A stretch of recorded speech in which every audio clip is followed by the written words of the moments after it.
Hai, Assalamualaikum. So, hari ni kita nak bincang O2H Challenge Volume 2 for the first chapter, which is Reaction Kinetic. First of all, we look at the first question, 1A. You are given the hydrogen iodide. You need to compose to hydrogen iodide decompose to hydrogen and iodine at 443 degrees Celsius according to the equation given, and then the rate constant given is 443 degrees Celsius, where the rate constant given 30 dm per mole, dm cube per mole per minute. Calculate the time needed. Okay, soalan suruh cari time if the concentration initial is 0.1 and the final concentration is 0.01. Okay. Kalau dia molarity, it is mole per dm cube. Sekarang, dia dm cube per mole. Maksudnya, m negative 1. Okay. So, bila m negative 1 per minute, m negative 1 minute negative 1, meaning that the rate from the rate constant, unit rate constant memberitahu kita bahawa ini adalah second order reaction. Okay, if second order reaction, kita nak cari time, kita gunakan integrated rate equation bagi second order. Okay, masih ingat, ini adalah formula second order reaction, integrated rate equation bagi second order. Okay, where 1 over initial final concentration of hydrogen iodide minus initial equal to KT. So we just substitute 1 over final concentration 0.01 minus 1 over 0.1 initial concentration times 30. The T is the rate constant is K and T. So our T mesti dalam unit minute, which is 3 minutes. Saat lah. Sebab dia kata first order kan. Okay, next. Kita punya value ni, dia akan jadi 23 saat. Dalam saat. Okay, dah dapat saat nak convert pada minit, tak ada masalah. Next D, show the changing concentration in the solution for the 3 half-lives and determine the final concentration.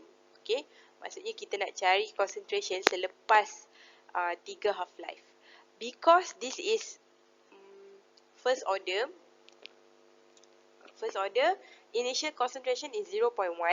After first order, so dia akan bertukar 0.05.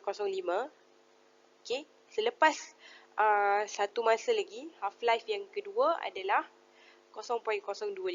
Okay, baru 2 half-life. Bahagi lagi 2, jadi 0.125. Okay, so changing concentration dia daripada 0.1 kepada 0.5. Half-life yang kedua 0.025 dan selepas half-life ketiga 0.0125 molar. So final concentration dia selepas 3 kali half-life, 3 kali dia membahagi menjadi separuh, so dia pun jadi 0.0125. Baik, kita pergi ke soalan yang ketiga.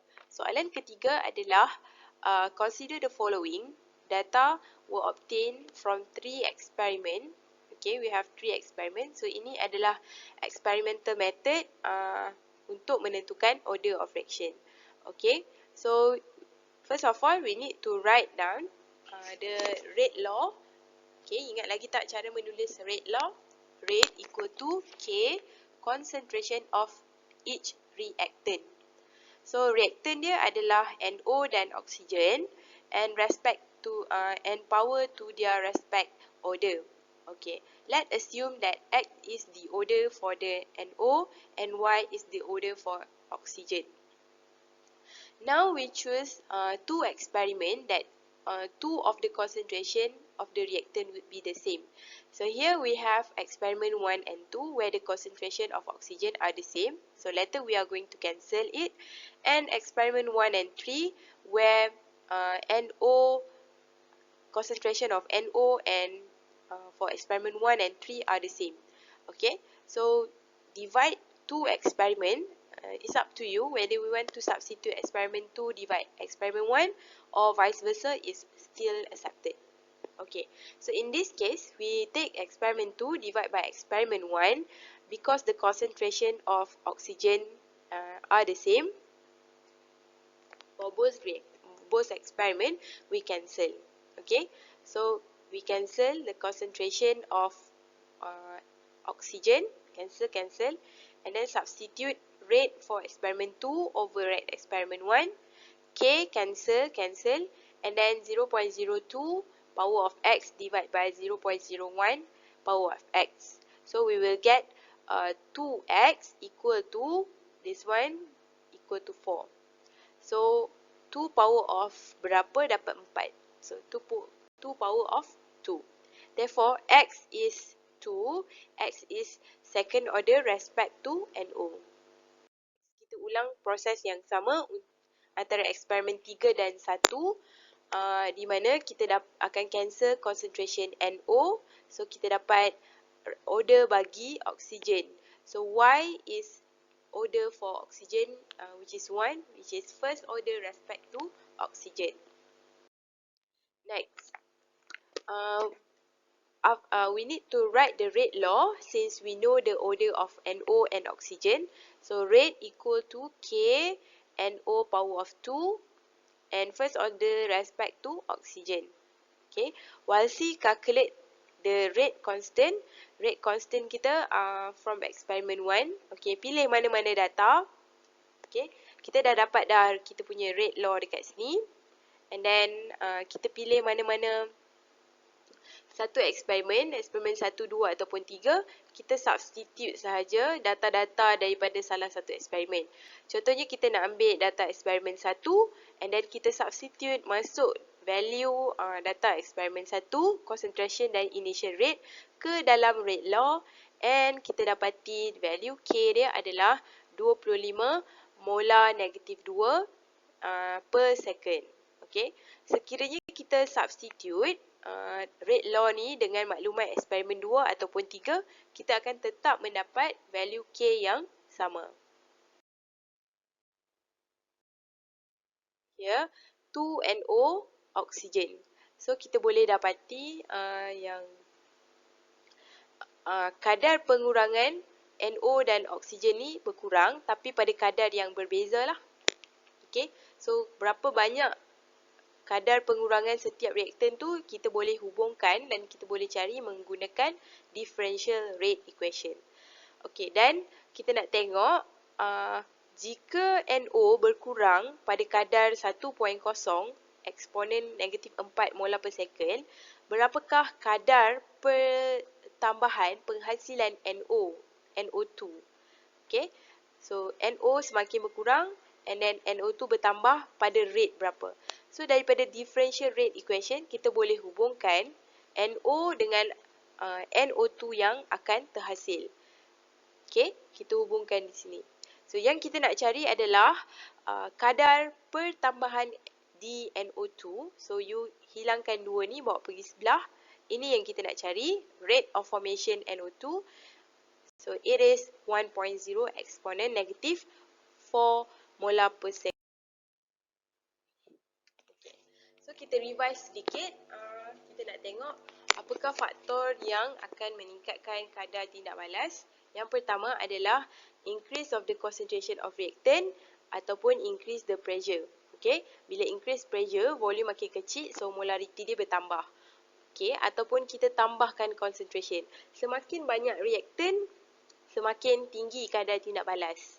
Okay, yang kedua adalah increase the temperature. Okay, the temperature akan mempercepatkan tindak balas tu berlaku. Okay, explanation on this boleh rujuk di dalam how Maxwell-Boltzmann explain the effect of temperature towards the rate of reaction. Okay, boleh rujuk dekat Maxwell-Boltzmann. And faktor ketiga, addition of catalyst, where the addition of catalyst will lower down the activation energy.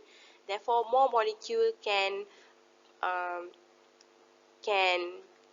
have sufficient more molecule have sufficient energy to undergo the reaction. Okay, So ini boleh baca dekat curve arrow yang ada catalyst and without catalyst. Boleh baca di reaction kinetic part 3. Okay, factor affecting the rate of reaction. Okay, and F suggests two factors that will increase the rate of the reaction. Faktor dia, kita boleh naikkan concentration reactant kita, iaitu increase the concentration of NO and oxygen. So, apa reason dia? When we increase the concentration, the number per molecule per unit volume increase. So, more molecule will increase the frequency of collision. So, banyak-banyak pelanggaran akan menghasilkan effective collision. So, the effective collision will increase and consequently the rate of reaction will increase. Mana nak ada effective collision kalau tak ada banyak collision? So, untuk ada effective collision, mesti ada collision dahulu. Okay, ataupun kita boleh explain factor temperature. When the temperature increase, the average kinetic energy of molecule increase. Okay, bila banyak temperature dinaikkan, jadi banyaklah molekul mempunyai tenaga kinetic energy yang tinggi, number of collision juga akan meningkat. The number of reactant molecule that possess the energy equal or greater than activation energy will increase. Okay, boleh rujuk dekat Maxwell-Boltzmann dekat sini.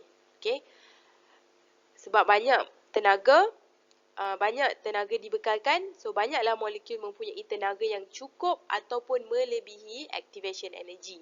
Syarat untuk bertukar kepada produk adalah molekul tu mesti mempunyai tenaga yang cukup sama dengan activation energy atau lebih besar daripada activation energy. Okay, therefore lagi banyak molekul yang cukup tenaga, lagi banyak pelanggaran dan lagi banyak effective collision occur and the rate of reaction will increase. So faktor yang lain adalah addition of catalyst dan kalau kita nak gunakan size of particle, dia adalah sesuai untuk solid reactant saja. Tapi untuk soalan menjurus kepada specifically to our question here, our reactant are gas. Both of them are gas, so size of particle is unsuitable for this condition of soalan. Okay, now we move to question number 4. Compound M can be formed according to the following equation. Okay, we have K, L, and M. And then the enthalpy change is negative 15 kJ per mole. The reaction that can be speed up by adding platinum powder. Activation energy of the reaction without platinum is 40 kJ per mole. And with platinum, okay, the activation is lowered down to 10 kJ per mole. Explain the function of platinum of the reaction and how it affect the rate of chemical reaction. So sekarang kita nak tengok kalau ada platinum, tak ada platinum 40 tenaga yang diperlukan. Tapi tenaga yang diperlukan bila ada platinum hanya perlu 10 saja untuk tindak balas itu berlaku. So here platinum will act as a catalyst which provide alternative pathway with lower activation energy. So dia bagi pathway yang baru, pathway yang lebih baik lah, iaitu dengan activation energy dia lebih rendah. Okay, pathway yang original dia perlukan 40 kJ, tapi alternative pathway dia adalah 10 joule saja yang perlu. So lagi banyak molekul yang mempunyai tenaga yang cukup, okay, yang itu sama dengan cukup tu banyak mana? Possess energy that is equal or greater than activation energy. Therefore, the effective number of collision increase and the rate of reaction increase. Based on the information given, sketch and label the energy profile diagram. So first of all, we need to determine the reaction is exothermic ataupun endothermic sebab shape dia berbeza. Sekarang dia adalah negatif. Negatif means energy dia adalah exothermic. Energy produk dia lebih rendah berbanding energy reactant. Okay, so pertama sekali shape kena betul lah. Energy produk lebih rendah berbanding energy reactant. Okay. So this is the shape for exothermic. Number 1 is shape. Number 2 is label your part C. Y-axis is energy and X-axis is the reaction progress, di mana dia berubah daripada reactant kepada produk. Number 3 is you need to label the reactant together with their phase. Okay, K gas, L gas, M gas.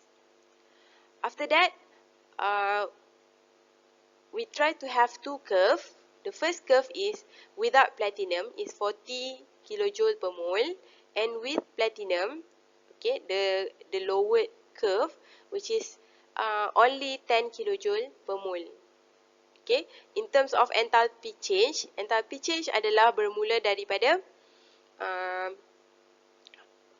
reactant, beza antara reactant dan produk. So the enthalpy change is negative 15 kilojoule per mole. Okay, ini delta H dia. Dan activation energy mestilah bermula daripada reactant. Mesti start daripada reactant. So reactant up to the activated complex.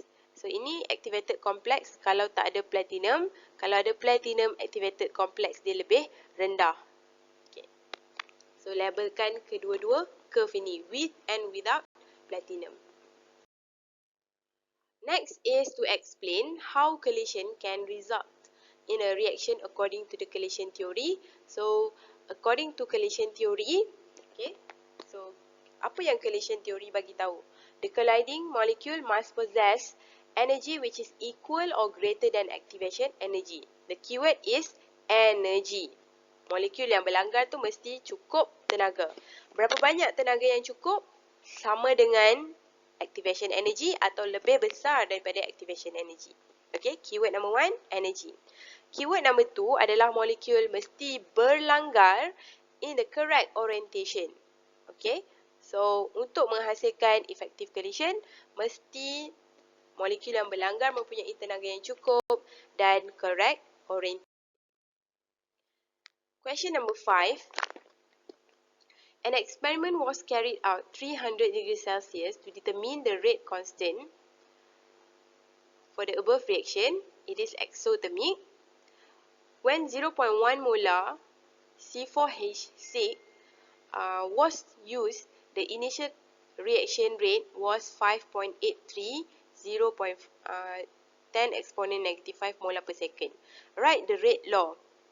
Okay, so macam mana nak tulis rate law? Rate equal to K concentration of reactant. And then, bila kita nak tulis ni, rate equal to K concentration reactant power 2. Okay, macam mana kita tahu order respect to the reactant is 2? So, kita tengok apa maklumat yang diberi dekat sini.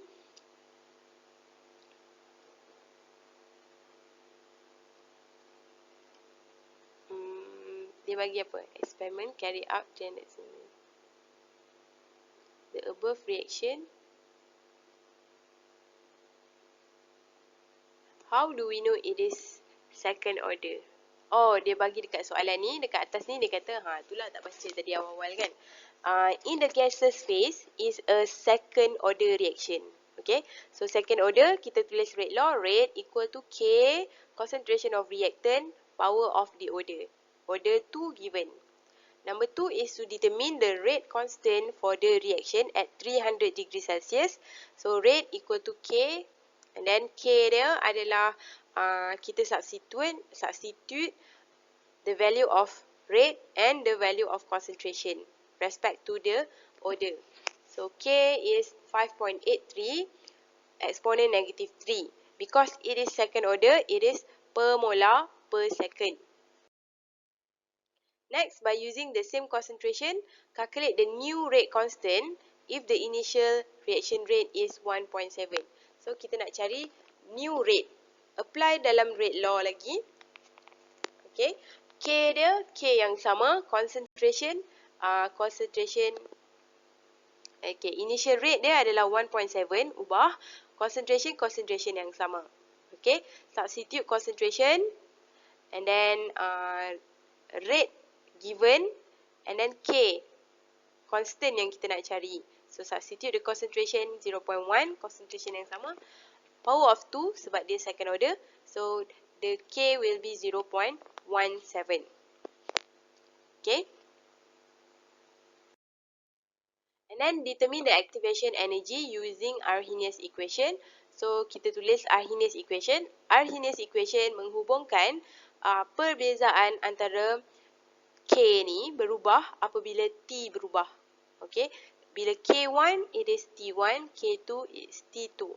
So, whenever we want to substitute the temperature here in this Arrhenius equation, make sure the temperature is converted to Kelvin. Then we substitute into our Arrhenius equation. Finally, we will get activation, the energy. Therefore, activation energy is 108,135 joule per mole ataupun simplify 108 kilojoule per mole. Okey, so ini jawapan objektif. So, itu sahaja untuk zero to hero reaction kinetic. That's all. Thank you. Bye.